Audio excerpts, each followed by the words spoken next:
You are listening to the Slow Living Podcast, and I'm your host, Stephanie O'Day. What if I told you that you could truly have the life of your dreams, the life you've always wanted, one filled with abundance, joy, and a sense of purpose?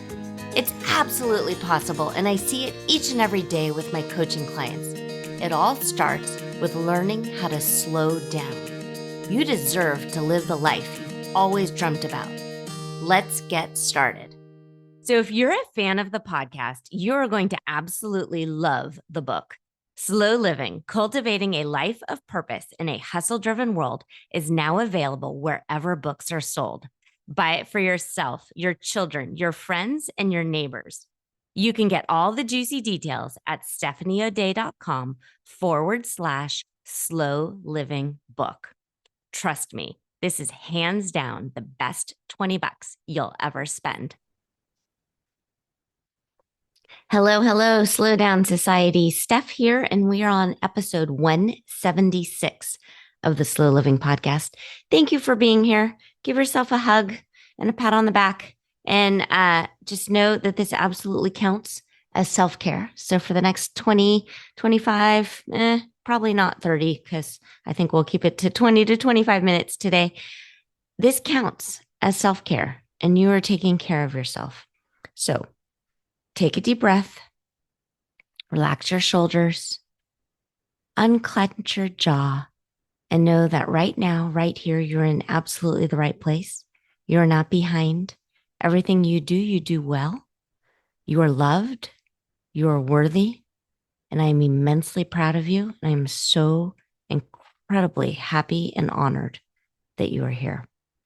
Today, I'm going to share a little bit on how I weaned off of probably way too much coffee and caffeine for my particular age in life and stage and body just kind of makeup. All of the factors of me, all of the factors of Steph. And this is not me telling you should give up caffeine or coffee. This is me sharing.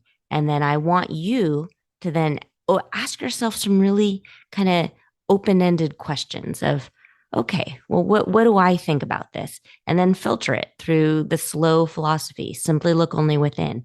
You get to decide. Anyone who's telling you that there's one way and one way only to live, and if you don't do it this way, you're doing it wrong, they're lying to you. They're trying to get you to buy something. That's marketing hype. That's hustle culture. And that's not real. Each and every one of us is unique and special. And we all have our own family dynamics, our own socioeconomics, our own religious and cultural backgrounds. And all of that has to get filtered through all aspects of your life. So don't ever blindly follow one person or one idea, including me, because I'll tell you, I am nothing without my contradictions. I am up, down, and all around because I am a full-fledged human and I have good days and bad days. And yes, you can ask my family. That is real. So please know that wherever you are, it's where you're supposed to be, and we can get you to where you want to go in teeny tiny baby steps. And that's how you sustainably change your life, if you want to, for the better.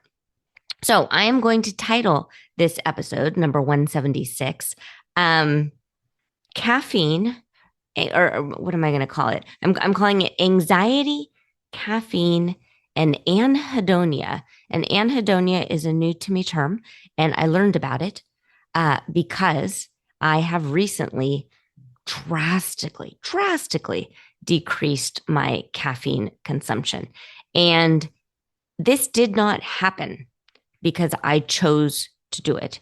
It happened because I fell ill with the norovirus about 8 weeks ago. I think I'm in my 9th week.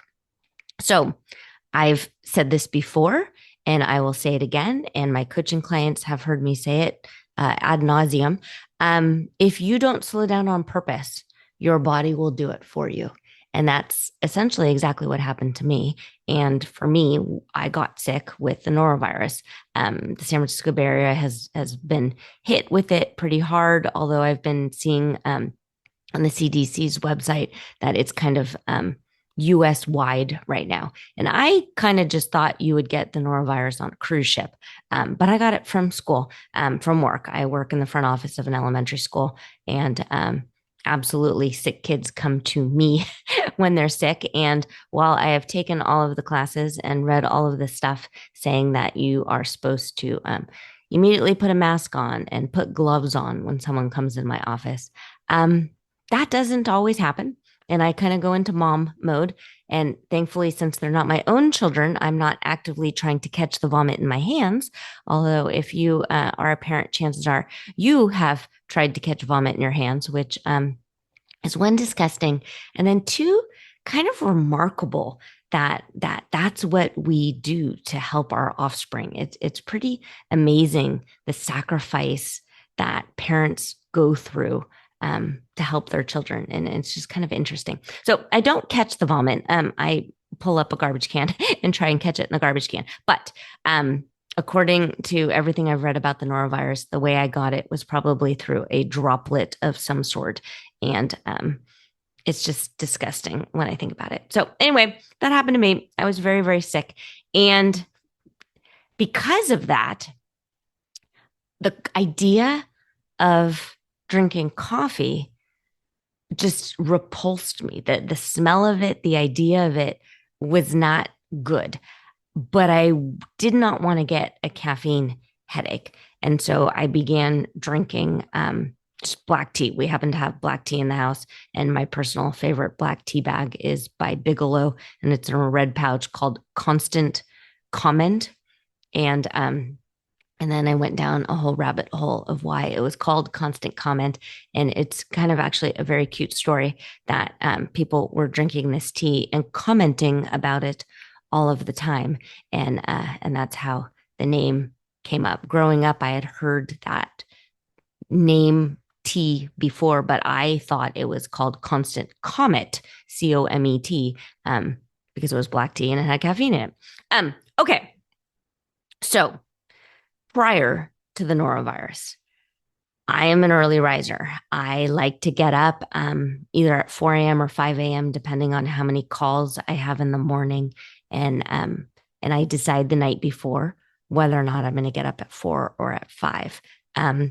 And my routine is that I have a little 4-cup Mr. Coffee drip pot that's all my own. Adam uses a Keurig, and that's how he does his coffee. But my coffee is this 4-cup Mr. Coffee, which I think we can all agree that they're very teeny tiny cups, because most mugs are a cup and a half or 2 cups. So I would drink the whole pot, which is essentially 2 mugs of coffee every morning before work. And sometimes would drink more coffee at work, sometimes would also have more black tea at work. And then around 2 or 3 o'clock, I would have a Diet Coke. So that is a lot of caffeine. And I have anxiety, and I've shared that with you before. The first thing you're supposed to do when you have anxiety is to trim down your caffeine allotment. And I decided to ignore that because I really liked my morning routine. I really liked my coffee, and I didn't think it was bothering me in any way. I did a little bit of research before hitting record. And so it looks like 1 8-ounce cup of coffee has approximately 96 milligrams of caffeine. If you're going, and that's drip coffee, like home. So a Folgers coffee, a Maxwell House, that kind of thing. If you're going to a coffee house, Starbucks, depending on the roast, it can go anywhere from 130 to 180 milligrams in an 8-ounce cup. So I think Starbucks wise, that's probably their tall cup. Espresso.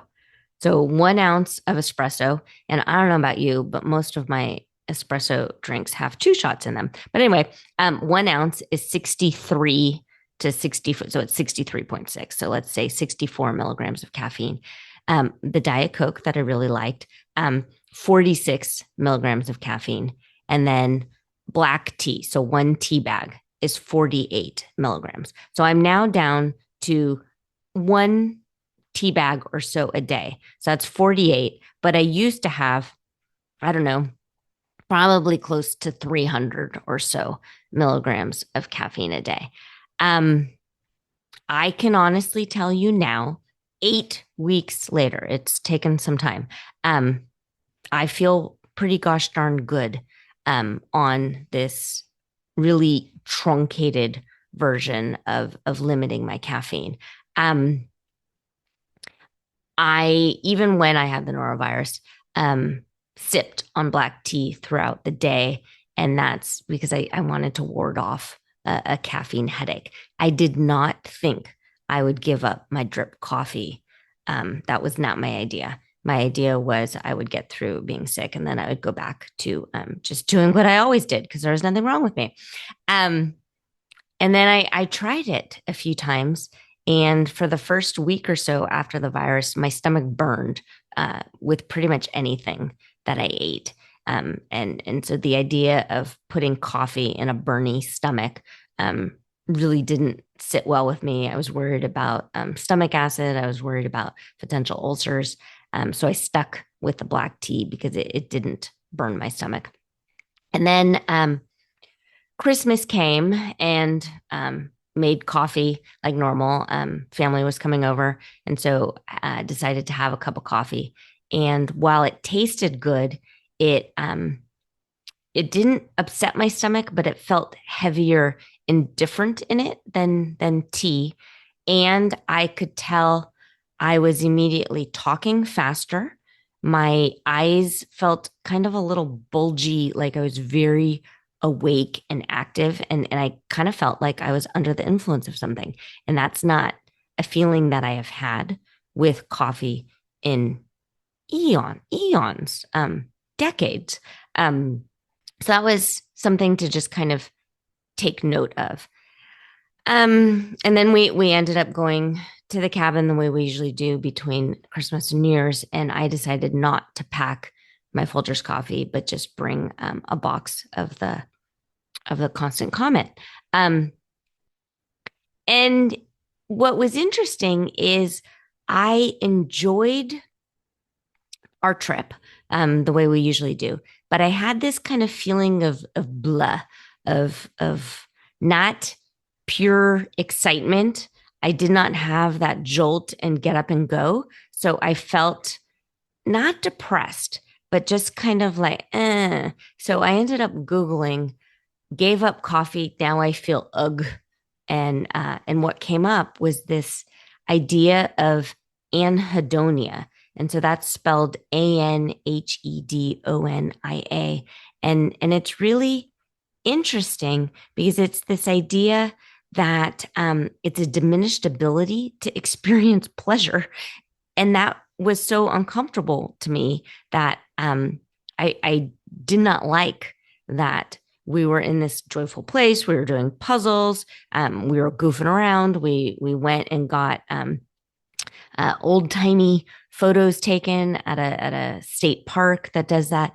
And I was going through the motions and enjoying it, but it wasn't as pleasurable as normal. And so that is why I ended up Googling it. So anhedonia is a very common withdrawal symptom.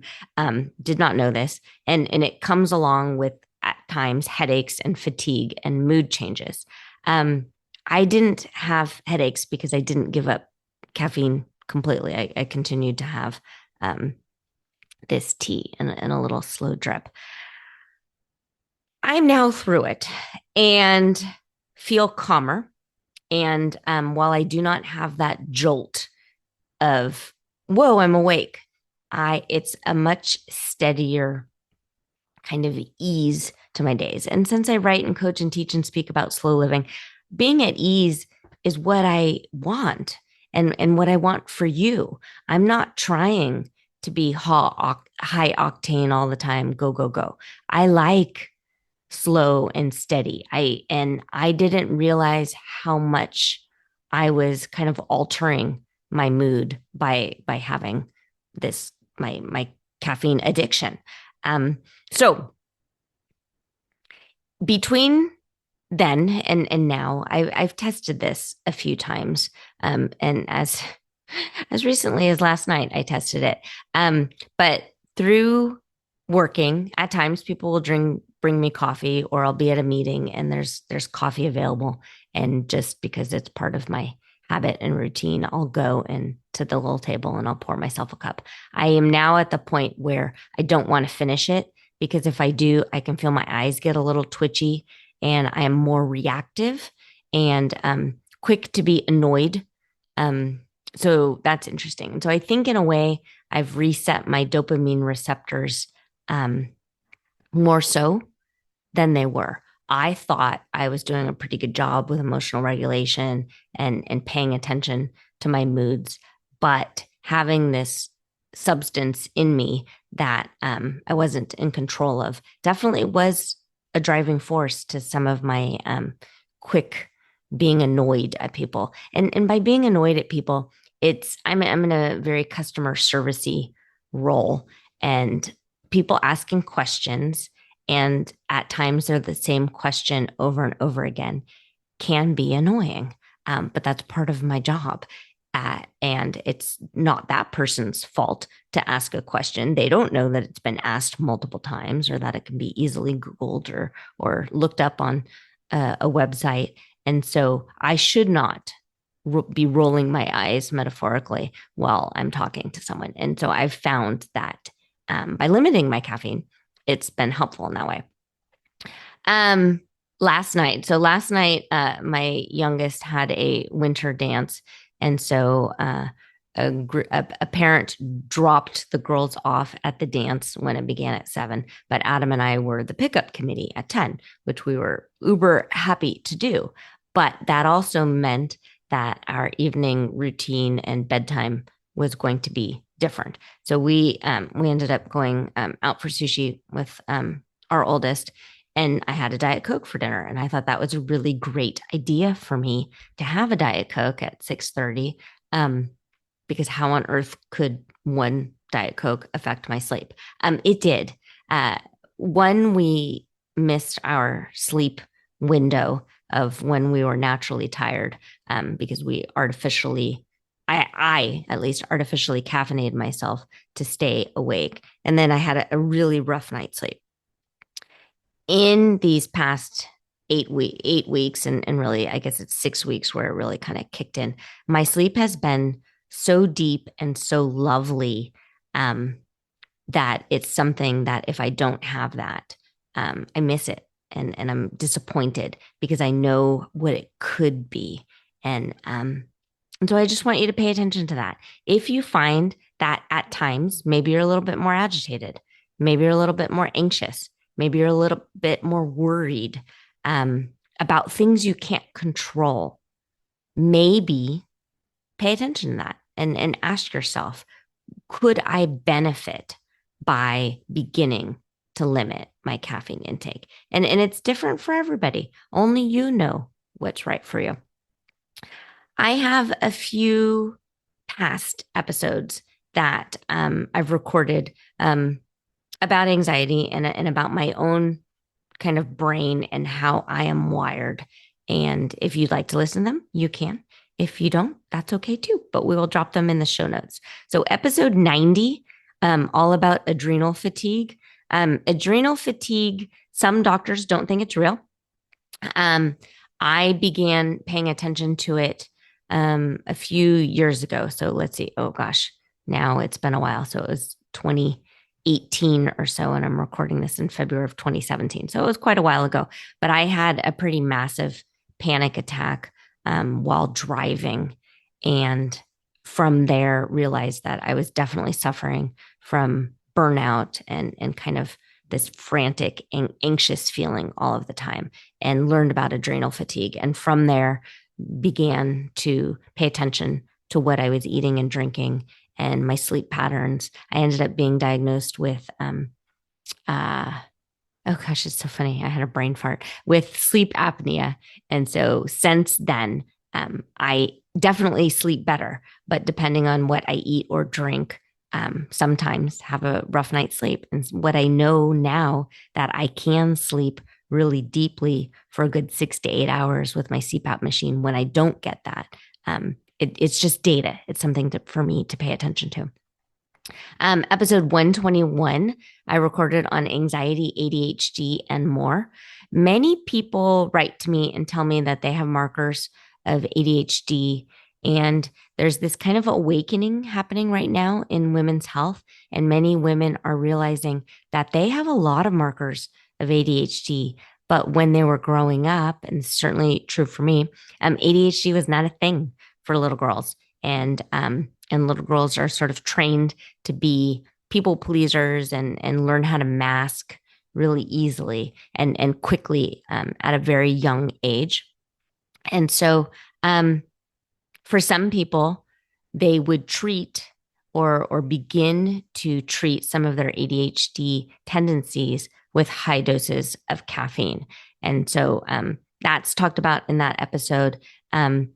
If you have lots of worrisome thoughts, ruminating thoughts, and high anxiety, and you also have markers of ADHD, pay attention to that. Fool around. You do your own research and you decide on purpose to be curious and collect your own data about what works for your body. Again, you can't just blindly follow advice without filtering it through the Simply Look Only Within filter.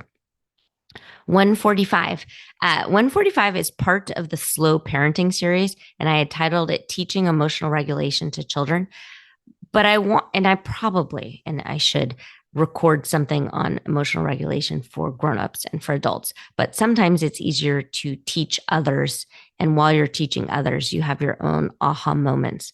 But if you are quick to anger, quick to feel frustrated, if you think you need help with your own emotional regulation, listen to that, because I share tools that we use in preschool and classroom environments to teach emotional regulation to children. And a lot of it is acknowledging your feelings right then and there and not shoving them aside or dismissing them or drowning them out with caffeine, alcohol, doom scrolling, things like that. It's acknowledging, okay, I am really not feeling great right now. What is this feeling that I'm feeling? And owning it and acknowledging it, and then deciding, okay, where is it I want to go? What is the feeling that I'm trying to do, and how can I get there? If you haven't already downloaded the daily journaling mindset worksheet that I have on the website, it's at stephanieodea.com/daily, DAILY. And the very first question is, how do you want to feel today? And then it asks you, okay, great. How are we going to make that happen for you? So paying attention to your emotional regulation. And then also, if you're a parent, your kid deserves to be around a stable grown-up. If you're quick to anger, or if someone doesn't know if this is going to set you off, or if there's a lot of fighting and instability in the house, that's traumatizing for kids. And you need to be the safe place. You need to be the person that they feel comfortable with talking to about all things. And they don't want to have that kind of forethought of, I'm scared to be honest here because I don't want to get yelled at. You don't want to be that person. You want your emotions regulated as best to your ability. Okay. And then the last one, episode 154, that is a past one that lots of people find me through. I've gotten quite a few emails saying that they've gone into their podcast app and searched for burnout, or burnout for women, burnout for moms, and found that episode. So 154 is on burnout and paying attention to the signs. Because again, if you don't decide to slow down on purpose, your body's going to do it for you. And I don't want that to happen. And if it does happen, hopefully it's in a teeny tiny way, such as getting sick, a little cold, a little flu, a bout of the norovirus, some COVID, not a great big huge illness or disease. Okay. Okay, pretty people, consider yourself loved and hugged. I think you're amazing and wonderful. As always, I am a real person. If you've got questions, write to me. I'm at steph@stephanieoday.com. I promise I will write you back. Okay. See you again next time. Do you have a slow living story to share? Leave me a voicemail at stephanieoday.com/podcast with any questions, comments, feedback, or testimonials, and I will be sure to include it in an upcoming episode. Also, if you found value in this episode, please share it with your family and friends and subscribe through your favorite podcast provider. The more you share, comment, and leave positive reviews, the more people we can reach and share the slow living lifestyle and messaging. Thank you, Slow Down Society, and have an absolutely wonderful day.